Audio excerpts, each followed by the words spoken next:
한 주간 동안 잘 지내셨죠? 네, 오늘 4강 44쪽이요.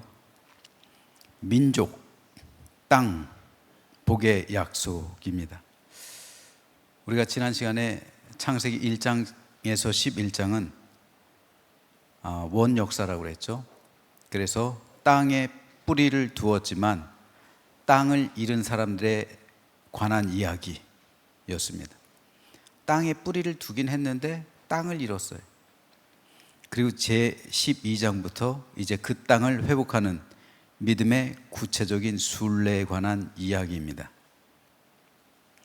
그래서 11장까지 역사 속에서 하나님께서 구원의 증거들을 몇 가지씩 보여주셨다고 그랬죠. 인간이 타락할 때마다 아담과 하와가 타락했을 때는 가죽옷이라는 구원의 증표를 주었고, 가인이 형제를 살인했을 때도 하나님의 표를 주셨고, 그리고 노아의 홍수가 났을 때도 무지개 언약을 주셨다고 했습니다. 그리고 바벨탑 사건으로 인해서 민족이 혼잡하게 되었고 흩어지기 시작했고, 그리고 그때로부터 민족끼리 나뉘게 되었을 때 그때 하나님께서 예비하신 사람이 아브라함이라고 했죠.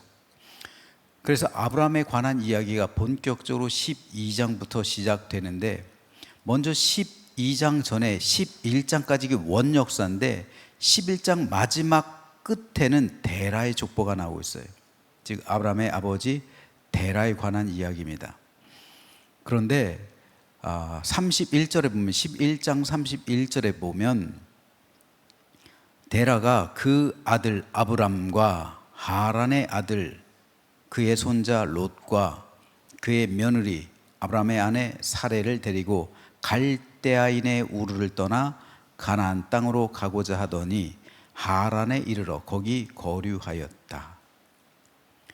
그리고 12장에 보면요, 이제 아브라함에게 하나님께서 말씀하시는 과정이잖아요. 그래서 1절에 보면 여호와께서 아브라함에게 이르시되 너는 너의 고향과 친척과 아버지의 집을 떠나 내가 네게 보여줄 땅으로 가라. 이 말씀이 어디서 임했을까요? 이 말씀은 하란이죠. 하란.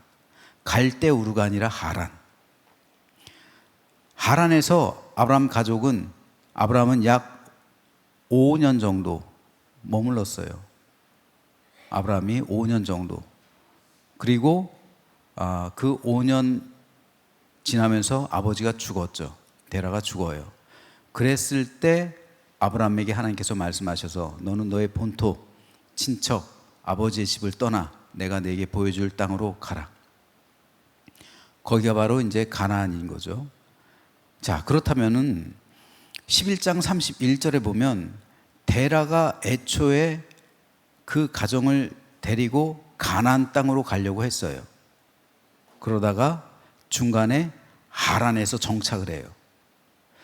하지만 하나님께서는 아브라함을 콕 집어서 아브라함에게 너 하란에서 있지 말고 가나안으로 가라, 2차적으로 말씀을 하시는 거죠. 그래서 아브라함은 그 모든 권속들은 다 하란 땅에 머무는데 아브라함만 그 조카 롯을 데리고 가나안 땅으로 향하는 그것을 볼 수가 있습니다. 그렇다면 왜 데라는 하란에 머물렀을까요? 이게 중요하잖아요. 지구라트 사진을 한번 보여주세요. 저게 지금 바벨론 우르에 있는, 그러니까 아브라함 당시에 지은, 아브라함 당시 그 시대 때 지은 달의 신전이에요. 달의 신을 숭배하던 제단이에요. 제단. 지구라트, 이집트에 피라미드가 있었다면 바벨론에는 지구라트가 있었어요. 제단입니다. 저 꼭대기에서 이제 제의 행사를 하는 거죠. 그런데 아브라함은 바로 이 지구라트가 보이는 그 앞에서, 대로변에서 붓디크 샵을 냈다는 거죠. 다시 말해서 거기서 우상을 숭배하는 그러한 드라빔들, 그러한 형상들을 제조해서 팔던 장인이 바로 데라였다는 거죠. 따라서 당시 수메르 제국, 수메르 제국이 당시 세계를 통치하고 있었는데 문명화된 사회였어요. 그때 기록에 보면은 은행도 있었대요. 지금부터 4천 년이 넘는 그때 이미 금융업이 존재하고 있었다는 사실은 놀랍니다. 경악할 만한 일이에요. 그만큼 수메르 문명이 굉장히 발달되어 있었어요. 거기에서 저거 보세요. 저 건축물 저거. 지금으로부터 4천 몇백 년 전 사람들이 지었다고 저게 생각할 만한 그런 건축물입니까? 나보고 지라면 못 칠 것 같은데. 그렇죠? 저거 어떻게 져요 저걸. 근데 당시 사람들이 저걸 졌다는 거예요. 그렇기 때문에 아브라함이 머물고 있었던 갈대아인의 우루, 당시 말해서 수메르 제국의 수도입니다. 오늘날로 말하면 세계 경제 수도인 뉴욕에 비견할 수가 있을 거예요. 그런데 무슨 일인지 몰라도 하나님께서 아브라함에게 혹은 데라에게 저기를 떠나라고 말했다는 거예요.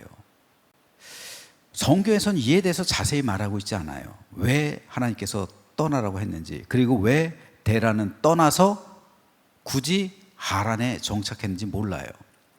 어떻든 그 당시 가나안은 이 수메르 제국의 수도로 볼 때 서울이 이 우르라고 한다면 가나안은 마치 지금의, 죄송합니다, 비하하는 건 아닌데 저기 뭐 태백 그 정도, 오지로 가는 그 정도, 아마 저기 대관령 가서 쉽게 말해서 양치고 뭐 그 정도 수준일 거예요. 대관령은 풀이라도 많죠.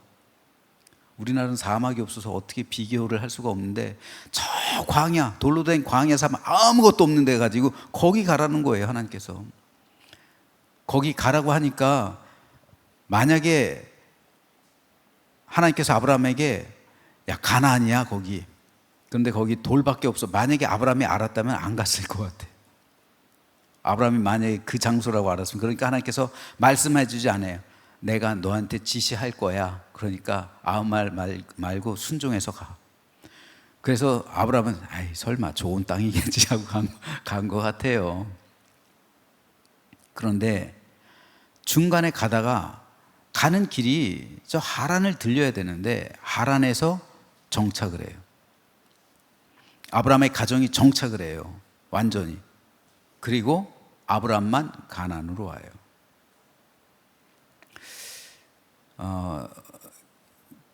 유대 사료에는 안 나와 있는데 이 과정에 관한 기록이 이슬람 사료에는 나와 있어요. 그러니까 그 꾸란에 보면은 왜 아브라함이 그 데라가 떠나야만 했는가. 여러분, 데라의 장자가 누구일까요? 성경에는 대표적으로 3명만 기록하고 있잖아요. 하란, 아브람, 나홀. 누가 장자일까요? 셋 중에서? 하란이에요. 하란. 하란이 장자입니다. 왜냐하면 여기 보면요, 나홀이 하란의 딸한테 장가를 가요. 하란의 딸과 나홀이 혼인을 한단 말이죠. 그리고 이스가의 아버지라고 그랬는데 아브라함이 저기 하란이 이스가의 밀가의 아버지. 하란이 2딸을 낳아요. 하란의 자식이 3명 낳아요. 밀가, 이스가, 롯. 근데 밀가랑 이스가는 딸이에요. 롯만 아들이에요. 근데 이스가가 누군가? 밀가는 나홀의 처가 되잖아요. 하란의 딸 중. 그럼 이스가는 왜 기록했지? 왜 이스가는 도대체 누굴까? 유대인 학자들은 이에 대해서 아마 이스가가 사레의 다른 이름 아닐까라고 추정을 해요. 추정입니다. 이건 정확하게 밝혀진 건 아니에요. 그 정도로 나홀은 하란의 딸과 결혼을 했고, 그리고 아브람은 롯을 데리고 가잖아요. 하란의 자식들을 책임지는 거예요. 하란의 자식들을. 그렇죠?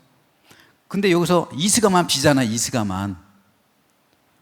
그러니까 아마도 이스가가 사례 아닌가? 라는 추정들을 해요. 뭐 정확한 건 아닙니다. 어떻든 여기서 중요한 건 하란이 데라의 장자다. 그런데 꿀안에 보면은 왜 데라가 거기를 떠났어야만 했는가? 어떤 정치적인 사건이 있었는데 하란이 여기에 휘말렸다고 그래요. 이슬람 경전이에요. 경전에 나오는 말이에요. 유대 경전에 안 나오는데. 그랬을 때 하란이 화형을 당했대요. 그래서 여기 보면은 하란이 그 아비 28절에 보면 하란은 그 아비 데라보다 먼저 고향 갈대아인의 우르에서 죽었더라. 바로 이 죽음이 어떤 정치적인, 왜냐하면 이 데라의 가정도 상당한 부와 권세를 누리고 있었던, 어떻게 보면 이거 독점으로 이 우상을 만들어내는 그 집이잖아요. 그러니까 굉장히 권력층하고 가깝게 지냈겠죠. 그 과정에서 어떻게 하란이 희생당한 것으로 이슬람 경전에서 묘사를 하고 있어요. 그래서 정내미가 떨어져 가지고 쉽게 말해서 정치적인 암투, 그 헤게모니에서 져가지고 떠나게 됐다. 그런데 그 떠나는 과정 속에서 데라가 중요한 것은 하나님의 음성을 들었다는 거죠. 그래서 하나님께서 가나안 땅으로 가라고 말씀하셨다는 거예요. 이것이 아브라함을 통해서, 유대 경전에서는 아브라함을 통해서 하나님께서 말씀하셨고 아브라함이 그 아버지 데라를 설득했다라고 말을 해요. 유대교의 그 전승에 의하면 그래요. 성경에 기록되어 있지 않지만, 그렇기 때문에 어떻든 아브라함에게 하나님께서 말씀하셨든 아브라함이 맞겠죠.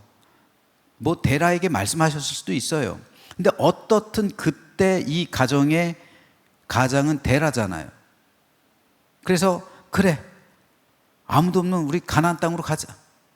뭐 가나안 땅인 줄 알고 하나님께서 밝히진 않으셨지만 어쨌든 무작정 떠나간 거예요. 무작정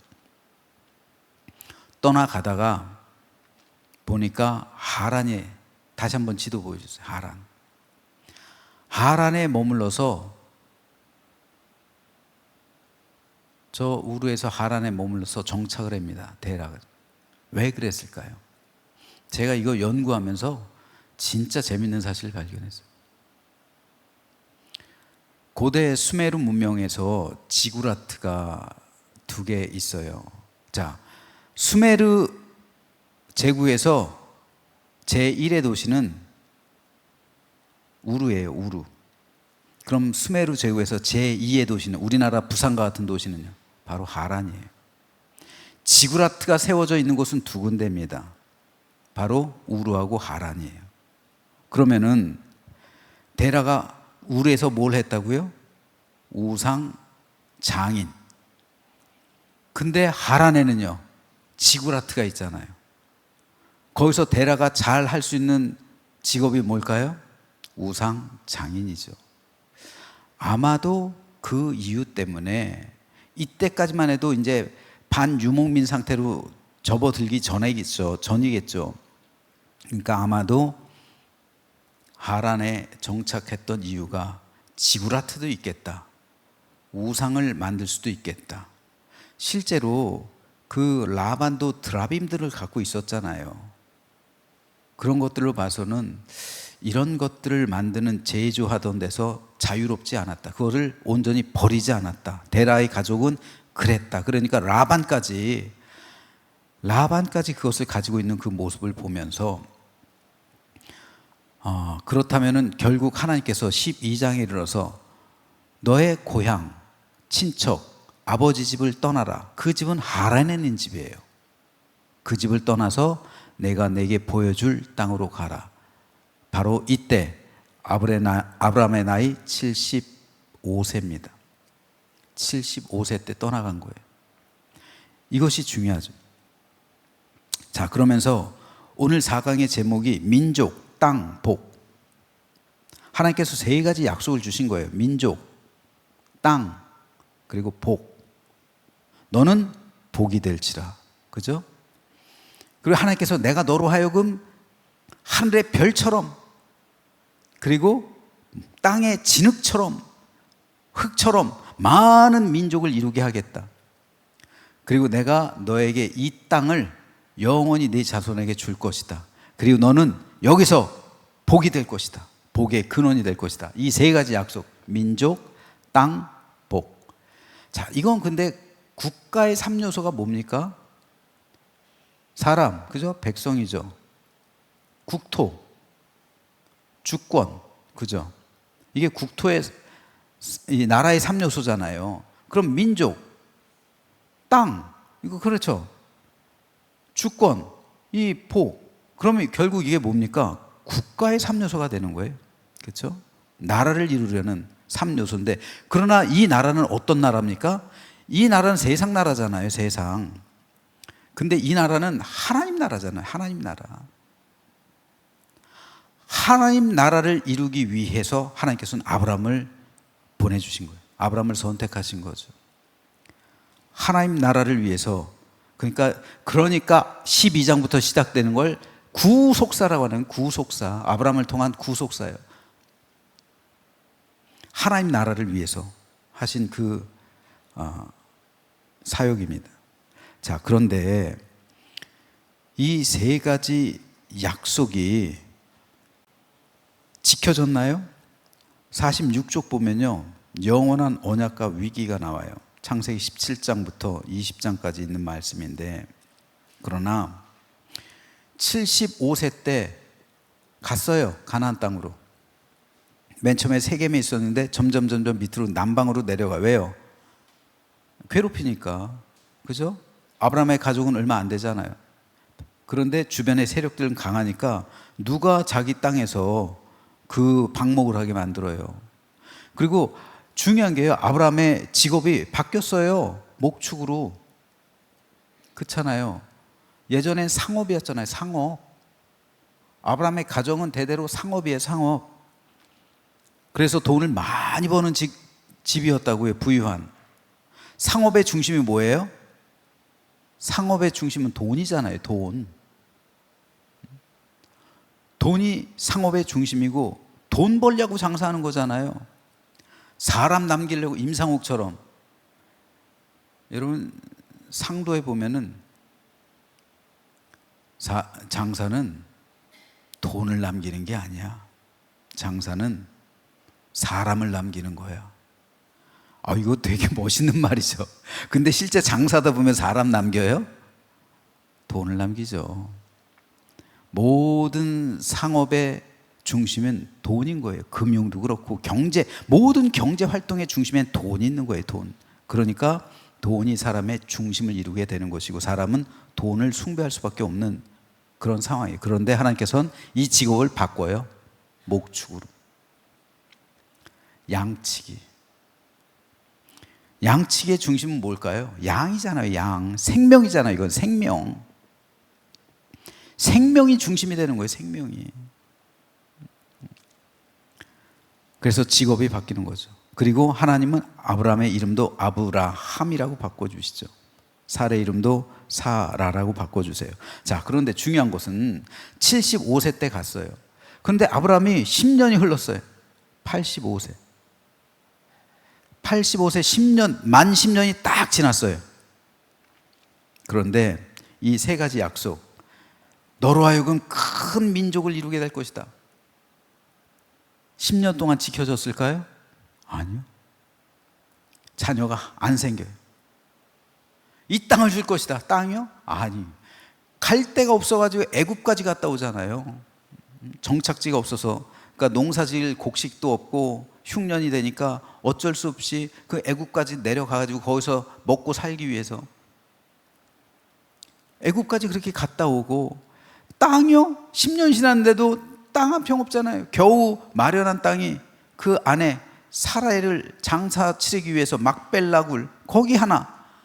그건 이때까지 이지도 않았죠. 아직 사라가 죽기도 전이잖아요. 이때로부터 한참 지난 다음에 사라가 죽잖아요. 그러니까 땅 한 평 없어요. 그냥 지금의 베두인들처럼 여기 저기 왔다 갔다 정처 없이 나그네처럼 다니는 거예요. 그러니까 누가 자기 목초지에서 양떼를 먹이는 걸 누가 봐요, 그거를. 그러니까 광야로 가는 거예요. 광야로. 점점 사막으로 내몰릴 수밖에 없는 거예요, 아브라함이. 땅 이루어지지 않고 있었어요. 너는 복이 될지라. 여러분, 그렇게 사는 게 복이에요? 복 아니잖아요. 복도 없어요. 그러니까 아브라함이 뭐가 여기에 대해서 의심하기 시작하는 거예요. 이 약속에 대해서. 내가 이거 그때 잘못 들었나? 분명 하나님께서 그 약속해 주셨는데, 그러면 내가 그때 들은 거 잘못 들으셨나? 여러분, 아브라함에게 하나님께서 총 몇 차례 나타나십니까? 한 대여섯 차례 나타나시잖아요. 그때마다 언약을 주시는 거예요. 언약을 하시는 거예요. 약속을 하시는 거예요. 아브라함이 의심하는 거예요. 의심할 수밖에 없죠. 왜냐하면 약속이 이루어지지 않고 있으니까. 자, 그러다가 85세가 되니까 더 이상 이제 살아도 이제 내가 경수도 끊어졌습니다. 소망이 없어요. 아직까지는 저기지만, 그러니까 85세가 된 아브라함에게 사례가 보차는 거죠. 아니, 약속은 무슨 약속이냐고. 그게 가능하고, 당신 잘못 들었겠지. 당신 꿈? 쉽게 말해서 개꿈이야, 개꿈. 잘못 꿨네, 그거. 여러분, 제가 한번 그때 말씀드린 적이 있을지 모르겠어요. 제가 개척교회를 할 때 처음으로 용꿈을 꾼 적이 있어요. 청룡꿈.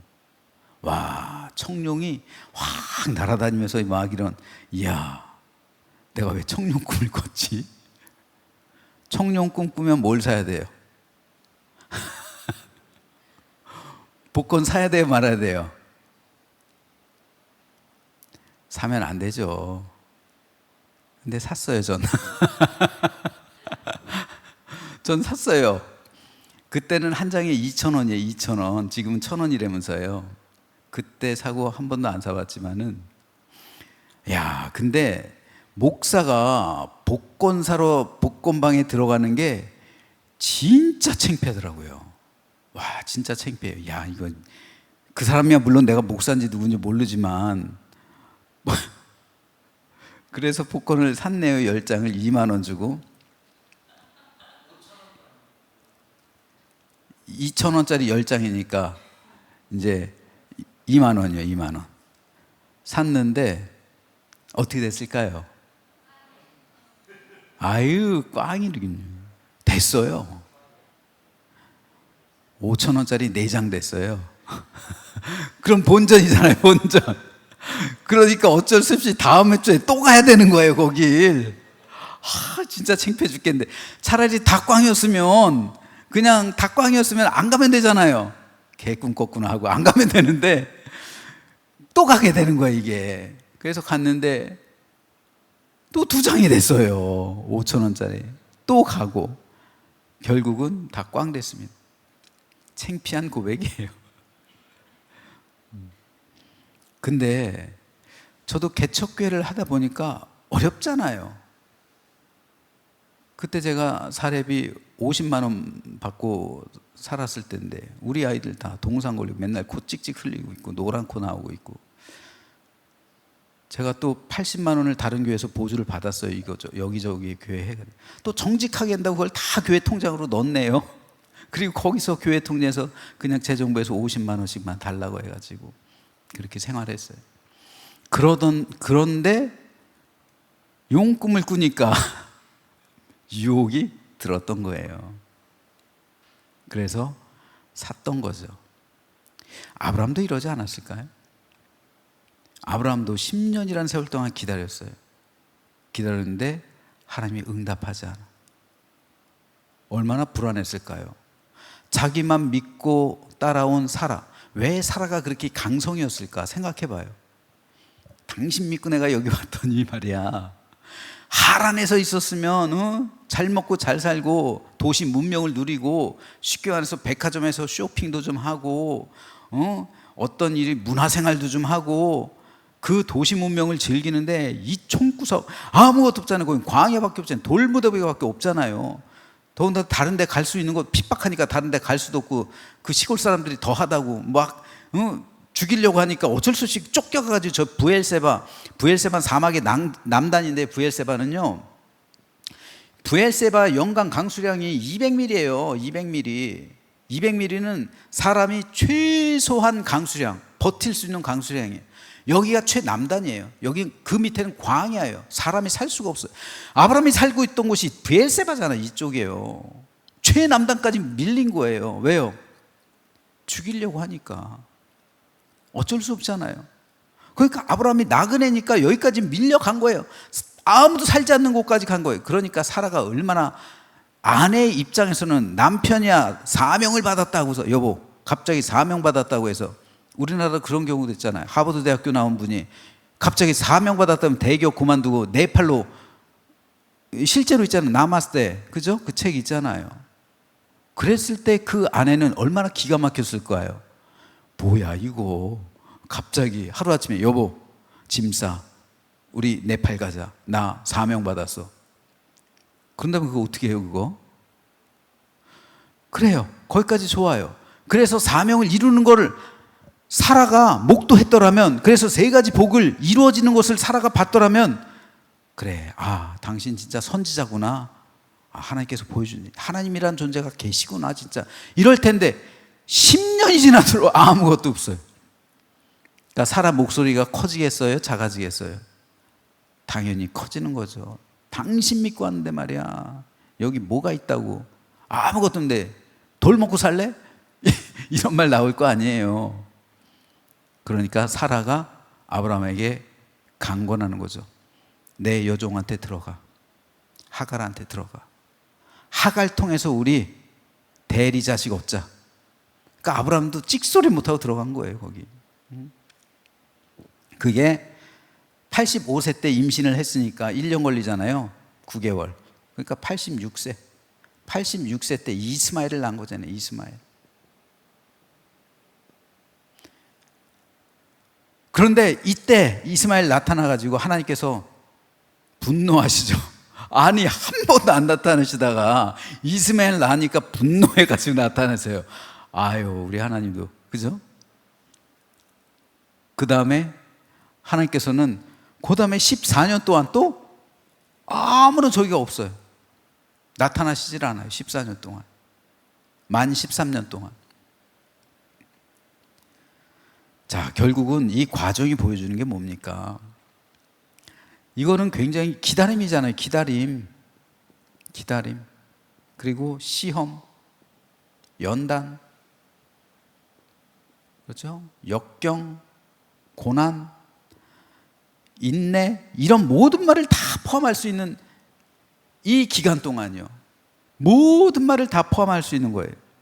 그러니까 아브라함이 부름을 받았지만 아브라함은 여전히 세속적인 사람이에요. 그때까지만 해도. 그러니까 아내 사라를 누이라고 2번이나 속이죠. 아브라함이 거부가 됐잖아요. 거부가 된 이유 중에 결정적인 이유들이 자기 아내를 누이라고 속인 사건이에요. 그로 인해 많은 재물들을 애굽 왕 바로에게, 그리고 블레셋 쪽에 있던 그 사람에게, 아비멜렉에게 이걸 받잖아요. 많은 재물을 받는 거예요. 그래서 아브라함이 부자가 된 거예요. 그만큼 아브라함은 아직까지는 완전해서 거리가 먼 사람이에요. 의심도 있었고, 그러니까 이 과정은 결국은 하나님께서 아브라함을 훈련시키는 과정이에요. 아브라함을 연단시키시고, 도시 문명의 세속의 때를 벗기시고, 그리고 인내하게 하시고, 오랜 시간을 통해서 아브라함을, 불완전한 아브라함을 완전한 사람으로 만들어 가시는 과정, 아브라함을 빚으시는 과정이에요. 그래서 결국 아브라함은 믿음의 조상이 됩니다. 그 결과 하나님만 의지하게 된 아브라함이 이삭의 번제 사건을 결정적으로, 그래서 그때 하나님께서 나타나셔서 완전한 언약을 주신 거죠. 완전한 언약. 이제야, 여러분 그 기가 막힌 거 아세요? 내가 이제야 네가 나를 사랑하는 줄 알겠다. 하나님께서 그때 확인하셨다는 거예요. 자, 75세에서 떠나서 100세, 약 25년 동안 하나님께서는 아브라함을 연단시키시고 이삭의 사건을 통해서 내가 이제야 네가 나를 사랑하는 줄 알겠다. 이제야 알겠다는, 그전에는 몰랐다는 거죠. 잘 나타나시고 말씀하셨어도 아직까지는 아브라함이 불완전한 그런 사람이었기 때문에 그렇게 만들어 주셨다는 겁니다. 자, 그래서 요 세 가지 약속은 처음에는 이루어지지 않았지만 서서히 기다림과 인내와 그리고 여러 가지 연단 사건을 통해서 아브라함을 포기하게 만드셨고, 그죠? 사람의 포기는 하나님의 역사를 이루죠. 아브라함이 포기했을 때, 사라가 포기했을 때 하나님께서는 이삭을 주시죠. 그리고 그로 인해서 하나님 나라를 이루어가는 그 과정을 볼 수가 있습니다. 자, 그리고 47쪽에는 3번 아브라함을 통한 구원의 역사를 보면요, 자, 족장들을 통해 하나님께서 들어 쓰신 구원의 방법은 크게 세 가지였습니다. 첫 번째는 약속의 지연입니다. 하나님의 약속은 오랜 기간 이루어지지 않았습니다. 아브라함, 야곱, 요셉의 이야기 속에는 긴 세월 동안 약속은 쉽게 이루어지지 않았습니다. 아브라함은 당대 민족, 땅, 복 그 하나도 이루어지지 않았으며 야곱의 여정도, 요셉의 유랑도, 소망은 쉽게 이루어지지 않았습니다. 이것은 지연의 동기입니다.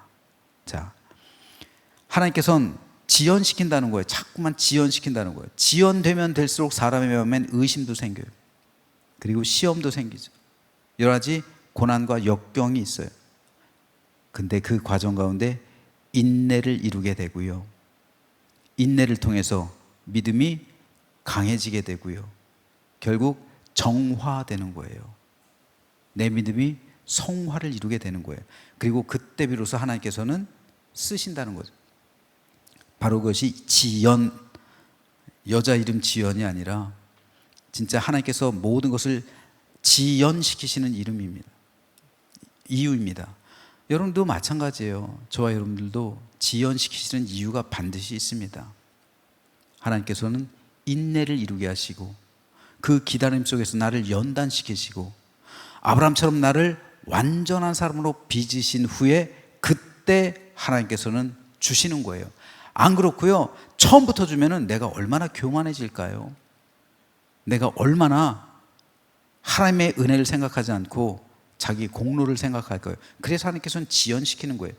그러므로 지연도 하나님의 은혜요, 지연의 축복을 통해서 믿음의 족장들은 다 복을 이루었다. 요셉도 그렇잖아요. 그걸 알 수가 있습니다. 두 번째, 하나님의 유업은 장자가 아닌 차자의 이야기다라는 거예요. 인간 상속은 장남을 통해서 이루어지지만 하나님의 상속은 장남을 피해 차남 혹은 막내에게. 참 이게 하나님의 뜻인 것 같아요. 아브라함도 장남이 아니잖아요. 데라의 장남은 하란이잖아요. 아브라함도 장남이 아니에요. 그럼 아브라함의 아들 이삭은요? 이삭도 장남이 아니에요. 아브라함의 장남은 이스마엘이잖아요. 이삭의 장남은요? 에서잖아요. 근데 에서를 통해서 구원 역사가 일어납니까? 아니잖아요. 야곱을 통해서. 그럼 야곱의 장남은요? 루벤이잖아요. 근데 야곱의 장남이 된 사람이 누구예요? 요셉이잖아요. 요셉. 그렇게 되는 거예요. 이게 보여주는 게 뭡니까? 하나님의 구원 역사는 약한 사람을 통해 이루어지는 거예요. 권위 있는 사람, 강한 사람을 통해 하나님께서 구원 역사를 이루시는 게 아니라 약한 사람을 통해서요. 그래서 하나님께서 말씀하시잖아요. 내가 이스라엘 민족 너를 택한 것은 너희가 강해서가 아니야. 너희가 약한 민족이기 때문에 내가 너희를 택한 거야. 너희의 약함을 통해서 나의 강함을 보여주기 위해 내가 너희를 선택했다는 거죠. 이것이 구원 역사에 있어서 굉장히 도드라진 특징이 되는 거예요. 그래서 하나님의 유업은 장자가 아니라 약한 차자를 통해서 이루어지고 있다라는 것을 볼 수가 있습니다. 자, 세 번째, 하나님의 역사 방법 세 번째는 불임의 방법이었다. 불임이면요, 고대 세계에서는 불임을, 우리나라도 이 불임한 여성에 대해서 굉장히 안 좋은 말을 하잖아요. 옛날에 우리나라도 아기 못 낳는 여인들은 진짜 시댁에서 이건 뭐 소방 맞았잖아요. 뭐 할 말이 없잖아요. 그렇죠? 특별히 성녀라고 했잖아요. 성녀. 돌석자 써가지고요. 그죠? 굉장히 안 좋은 말이잖아요. 불임이란 고대건 지금이건 간에 여인에게 있어서는 굉장히 스트레스를 받는 일이죠. 더군다나 자기 자식을 낳아야 그 모든 가정이 존속되고 확립되고 번성해 나갈 그 고대 사회에 있어서는 여자가 불임한다는 거는 이거는 생명이 없는 거나 마찬가지예요. 그런데 아브라함의 계보를 보면 다 불임했어요. 사라가 불임했죠. 리브가도 자식을 굉장히 늦게 낳았어요. 그리고 야곱의 아내 라헬은요, 라헬도 그랬잖아요. 이렇게 불임의 연속성상에 있었어요. 이게 보여주는 게 뭡니까? 불가능을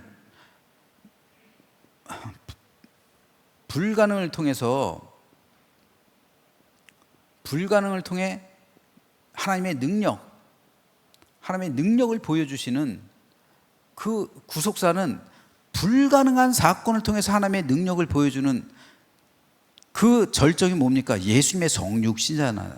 성육신. 어떻게 처녀가 애를 베요?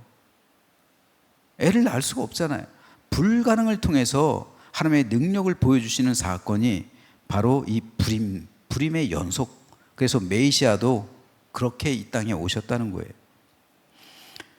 그렇기 때문에 오늘 이 세 가지, 아브라함과 그 가정을 통해서 약속을 지연시키시고, 차자를 통해서 유업을 상속시키시고, 불임의 방법을 통해서 구속사를 이어가신 것은 하나님의 능력을 보여주시기 위한 은혜 과정이라고 할 수가 있겠습니다. 그리고 결국 하나님께서 약속하신 이 세 가지, 백성들, 자녀들에 대한 약속, 땅에 대한 약속, 복의 근원이 될 것이라는 약속은 아브라함 당대는 그렇게 크게 보질 못했겠지만은, 그러나 그 이후에 세대가 거듭할수록 그 약속을 성취해가는 과정으로서 성경이 쓰여져 있음을 볼 수가 있습니다. 자, 마지막 48쪽 성찰과 나눔 보시죠. 아브라함이 하나님의 선택을 받은 것은 그의 도덕이나 윤리 때문이 아니었습니다. 우리가 똑같은 인간이었습니다. 실수도 하고 거짓말도 하고 싸움도 잘했습니다. 그러나 아브라함은 한 가지가 달랐습니다. 그는 보이는 신들을 믿지 않았습니다. 보이는 신은 말을 하지 못합니다. 말을 못하는 하나님은 생명이 아니며 거짓신이라고 믿었습니다. 이것이 아브라함이 달랐다는 거죠. 두 번째, 그러나 밤이면 밤마다 꿈과 환상으로 다가오는 말씀이 아브라함을 깨우곤 하였습니다. 말씀하시는 분은 생명이시고 참 하나님이시기에 아브라함은 말씀을 경청하였습니다. 말씀하시는 분은 참 하나님이셨습니다. 참 하나님 앞에서 아브라함은 모든 것을 내려놓았습니다. 이것이 믿음입니다. 이것을 유일신 신앙이라고 합니다. 하나님은 한 번 약속하신 것은 반드시 이루십니다. 다만 인간의 방법이 아닌 하나님의 방법, 이게 중요한 것 같아요. 인간의 방법은 이스마엘이에요. 하나님의 방법은 이삭입니다. 이 약속을 믿고 기다리는 것이 믿음입니다. 결국 아브라함이 믿음의 조상이 된다는 것은 그 기다림을 인내로서 이루었다는 것이죠. 아브라함이 구원의 첫 주자가 된 것은 아들을 바치기까지 하나님 앞에 자기를 포기한 믿음을 하나님이 의롭게 보셨기 때문이었습니다. 그래서 오늘 4강은 여기서 이렇게 마치도록 하겠습니다. 질문 있을까요?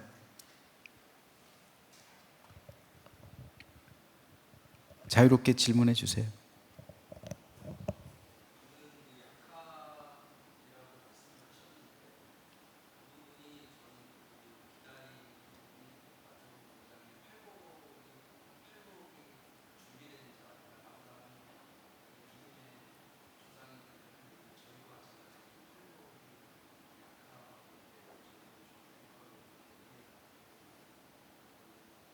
팔복이 어떻게 해요?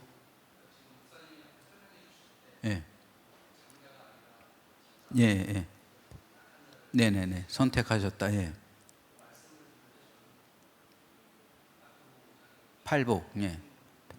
그렇죠. 네. 그쪽으로도 충분히 적용할 수가 있죠. 왜냐하면은 오늘 아침에 제가 설교한 것처럼 이 팔복, 이 산상수훈은 그 당시 농토를 잃고 할 일이 없어서, 그렇죠? 아무것도 농사를 지어야 될 농번기에 장정들이 나온 거잖아요. 그래서 주님께서 오병이어의 그 기적을 베푸신 것도 그들을 먹이시기 위해서 그러신 거예요. 그들은 실제로 다 잃었어요. 그랬을 때 주님께서 말씀하신 팔복은 연약한 자에게 주시는 하나님의 위로 말씀입니다. 그리고 그들에게 나아가서 세상에서 위로뿐 아니라 하늘의 위로를 받게 하는 장치잖아요. 심령이 가난한 자는 복이 있나니 천국이 그들의 것이며, 이걸 누가는 가난한 자라고 표현하잖아요.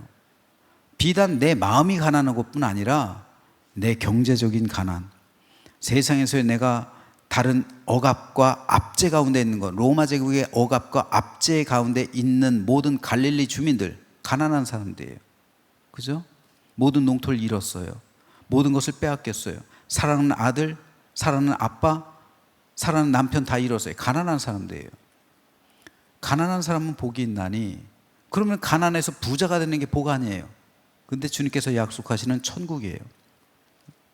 즉 하늘의 위로를 약속하시는 거죠. 그런데 부자들은 강한 사람들이잖아요. 강한 사람들은 이 복을 받기가 어려운 거예요.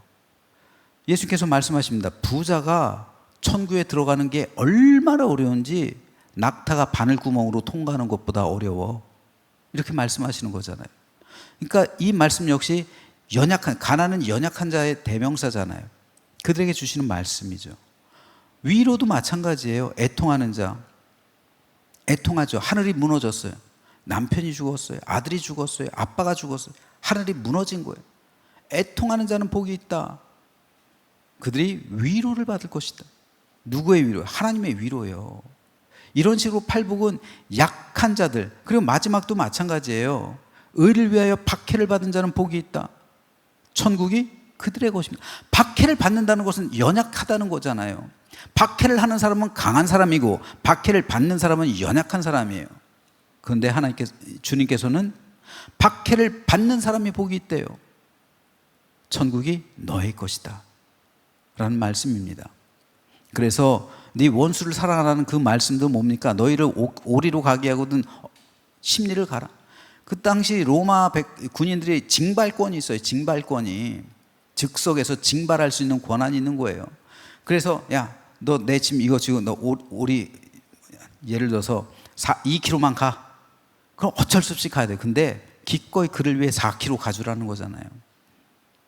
내 뺨을 치면, 오른뺨을 치면 왼뺨도 돌려대라. 왜요? 연약한 자에게 임하는 하나님의 은혜와 역사심을 말씀하시는 거예요. 그럴 때 하나님께서는 그 사람의 편이라는 거예요.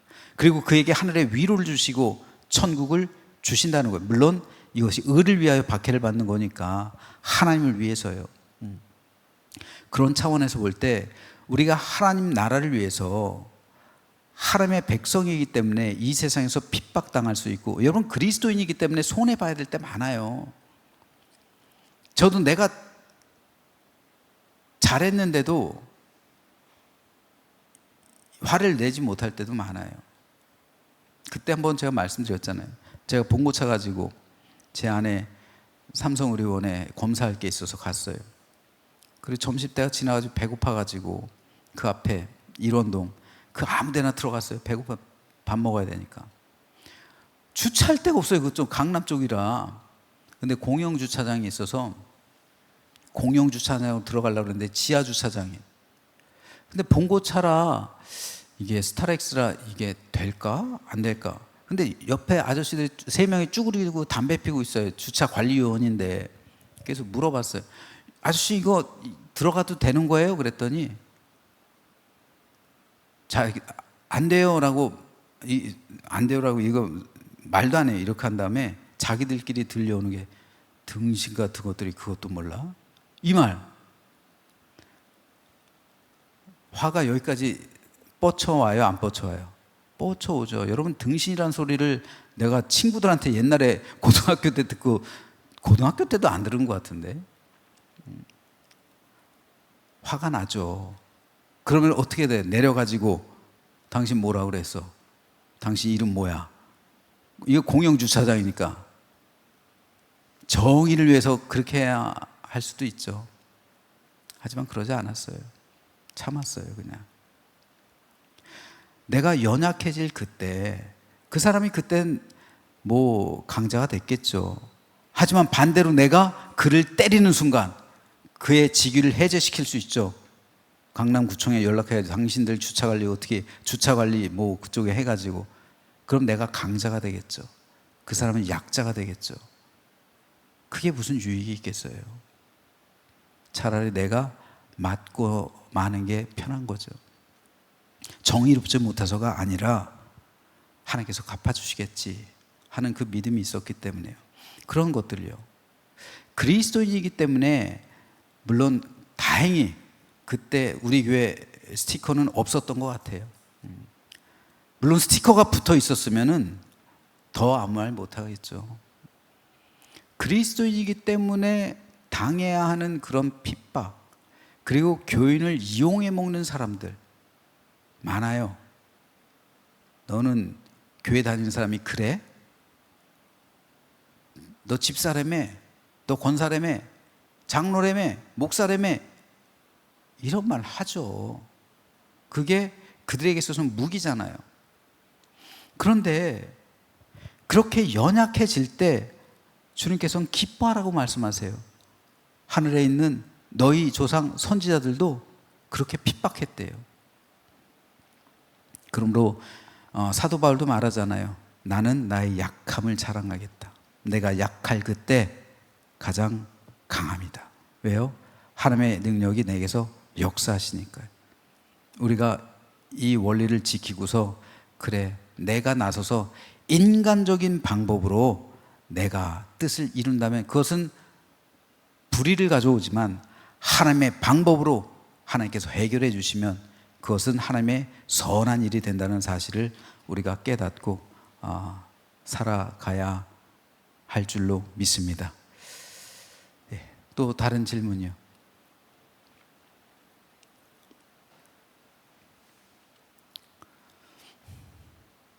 없습니까?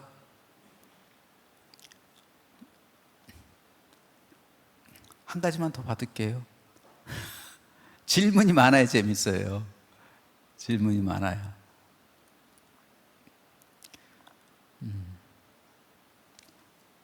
그럼 다음 주에 아무거나 질문 준비해 오세요. 다른 질문, 이거랑 관계 없어도 됩니다. 이렇게 여러분 옛날 고대 교육하고 지금 현대 교육하고 다른 게 뭔지 아세요? 고대 교육은 선문답을 했어요. 스승과 제자가 질문하고 대답하고 질문하고 대답하고. 지금은 주입식, 암기식이잖아요. 성경 공부도요, 사실은 제일 좋은 방법은 선문답이에요.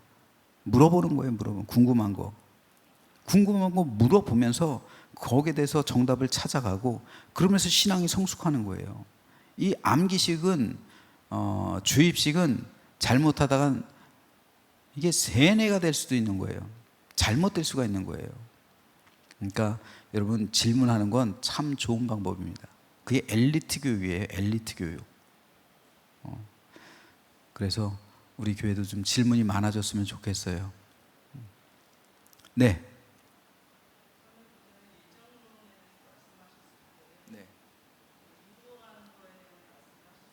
네.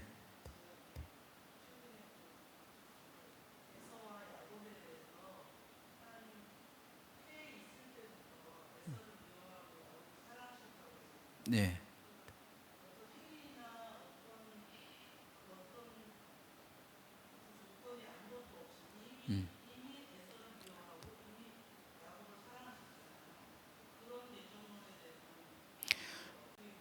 그러면은 창세기가 언제 쓰였을까요? 창세기가 에서가 야곱이 창세기를 썼을까요? 한참 모세 오경이라고 하는데 모세는 구전을 해준 거예요. 구전, 그죠? 모세는 이걸 말로 한 거, 이걸 정리한 건 바벨론 때예요. 700년대. 에서부터 약 1000년이 훨씬 더 지났을 때, 그때 이 성경을 집필했던 사람들은 누구의 자손일까요? 에서의 자손일까요? 야곱의 자손일까요? 야곱의 자손이에요. 그러니까 그들이 1000몇백 년 후에 하나님께서 왜 차자를 이렇게 선택하셨을까? 결국 에서는 미워했고 야곱은 사랑했다. 이렇게 되는 거예요. 결과론적인 거예요, 그게. 그러니까 여러분, 제가 항상 예정론에 대해서 잘 이해해야 된다고 말하는 게, 예정론은 여러분 인생의 끝자락에서 이거를 바라봐야 되는 거예요. 결과론적으로 바라봐야 되는 거예요. 결과론적으로. 그렇지 않고 인생의 시작에서 이걸 바라본다면은 이건 숙명론이, 운명이 되는 거예요. 운명. 그럼 지금 너는 쉽게 말해서 점 보는 거랑 똑같은 거예요. 그러면은 너는 이런 운명으로 태어났어. 넌 이렇게 네가 무슨 짓을 해도 너는 목사가 돼야 돼. 예를 들어서 너는 무슨 짓을 해도 너는 이게 해야 돼. 이게 기독교적으로 하면은 그럴듯하지만 이게 다른 점집에 가면은 이게 만연하고 있잖아요. 그렇기 때문에 이게 위험한 겁니다. 예정론은 그런 게 아니에요. 물론 하나님께서는 전지하시죠. 전지하신 모든 것을 아시는 그 하나님께서 이 끝도 아시고 그 다음도 아시겠죠. 영생도 아시겠죠. 그러니까 하나님 입장에서 모든 것을 아시지만 인간은 모르잖아요. 인간은 하나님께서 언제 택하신 건지, 언제 내가 구원받을 건지 이것도 모르잖아요. 우리는 사실은. 그러니까 인생의 끝자락에서 우리는 하나님의 예정을 이해할 수밖에 없는 거예요. 이때는 모르는 거예요. 이때 시작부터 내가 구원받은지 안 받았는지 어떻게 알아요? 내가 지금 구원의 확신이 있다고 해도 내가 구원받을지 어떻게 알아요? 여러분, 타락한 목사님들이 저럴 줄 알았어요? 저럴 줄 몰랐죠. 그 신실하게 일하고 참 존경하던 목사님들이 은퇴를 전후해가지고 그렇게 변할 줄 알았어요? 몰랐어요. 근데 지금 생각해보면 그럼 그 목사님들은 뭐예요? 이거는 죄송합니다. 자꾸만 목사님들 얘기해서 이 목사님은 결국은 구원받지 않을 사람이었네. 예정해놨네. 근데 그 목사님이 어떻게 그렇게 부흥을 해놔요? 구원받지 않을 사람을 통해서. 그러니까 이 예정론을 처음부터 다시 생각해야 되는, 여기서 생각해야 되는 거예요. 여기서 결국 결과론적으로 우리가 말해야 되는, 결과론적. 그래야 시험에 들지 않아요. 결과론적으로 여호와는 나의 목자시니, 다윗이 인생의 끝자락에서 보니까 그래, 내가 보니까 굴곡이 많았어.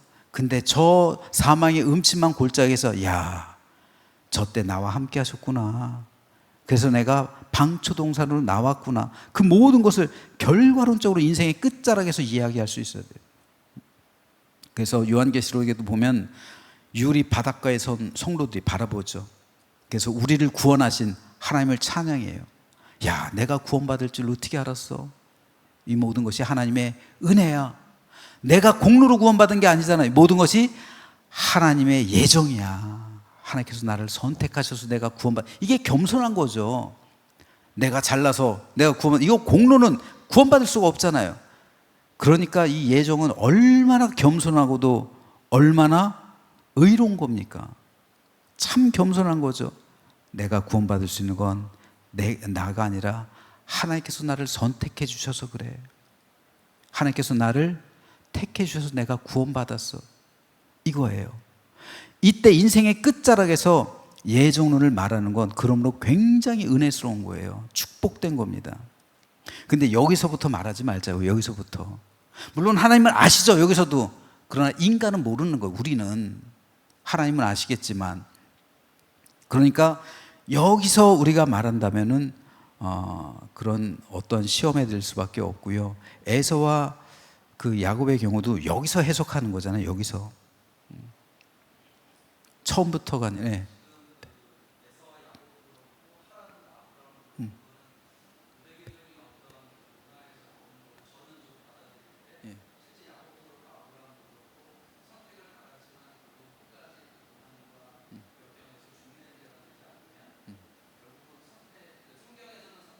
예, 예.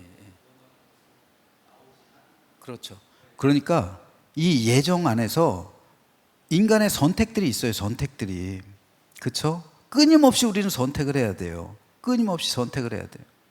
근데 구원을 이룬다는 것은 결국 이 선택을 계속 올바른 쪽으로 이루어 가는 걸 말하는 거예요. 구원을 이룬다는 것은. 구원을 이룬다는 말이 굉장히 중요한 말입니다. 구원 받았다. 누구도 확신할 수가 없어요. 구원의 확신이 없어서가 아니에요.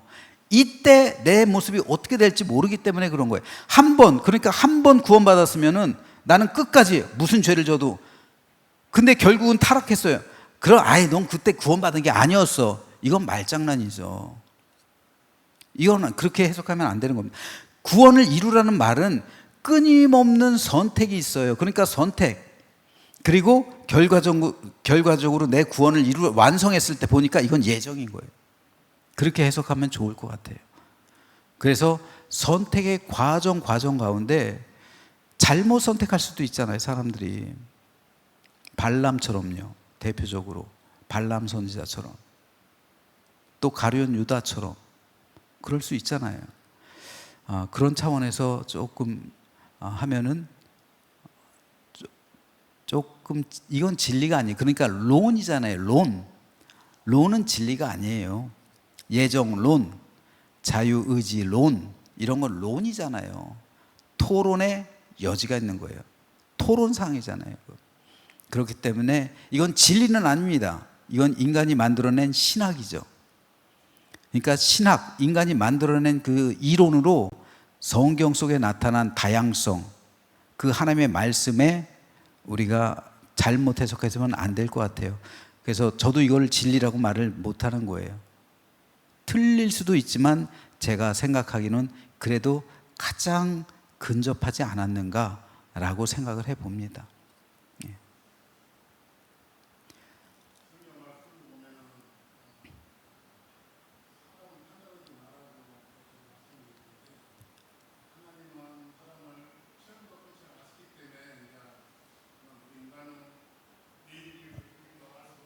예. 그 판단이라는 건요, 정죄라는 의미입니다. 정죄. 사람을 정죄하지 말라는 거예요. 정죄라는 건 뭐냐면 죄가 있다고 판결하는 거예요. 다시 말해서 법관이 유죄, 무죄, 예를 들어서 징역 5년 이렇게 판단하듯이 그걸 말하는 거예요. 그러니까 그렇게 사람을 정죄해가지고 너는 죄인이야, 이거는 하나님만 하시는 거잖아요. 그러니까 그거는 하지 말라는 거예요. 하지만 정죄는 하진 말되 판단을 할 수 있어야 되는 거예요. 정죄하면 안 되죠. 우리가 하나님이 아니기 때문에 정죄할 수는 없어요. 그 사람이 죄 있다고 죄인이라고 해서 우리가 함부로 정죄할 수는 없습니다. 하지만 판별은 할 수 있어야죠. 분별은 할 수 있어야죠. 이 분별이 굉장히 중요합니다. 그렇기 때문에. 네. 자, 오늘 여기까지 할까요? 예. 잠깐 기도하겠습니다. 사랑의 하나님, 오늘 아브라함의 여정을 봅니다. 아브라함은 처음엔 완전하지 않은 사람이었습니다. 하지만 인내와 기다림, 여러 가지 역경과 시험, 그리고 그 모든 인내의 과정을 통해서 연단을 이루게 되었고 결국 믿음의 조상이 되었습니다. 뒤 돌아보니 그 모든 것은 하나님의 섭리요, 하나님의 인도하심이요, 가장 선한 하나님의 길이었습니다. 하지만 그 길로 걸어갈 때까지 과정은 너무도 힘들었습니다. 하나님, 우리 인생 또한 이러한 삶을 아브라함처럼 겪을 수밖에 없습니다. 왜냐하면 동일하신 하나님께서 우리에게 동일하신 은혜를 베푸시기 때문입니다. 그렇기 때문에 우리가 순간순간 살아갈 때 하나님의 길을 선택하게 하여 주옵소서. 하나님께서 원하시는 그 길, 우리는 알지 못합니다.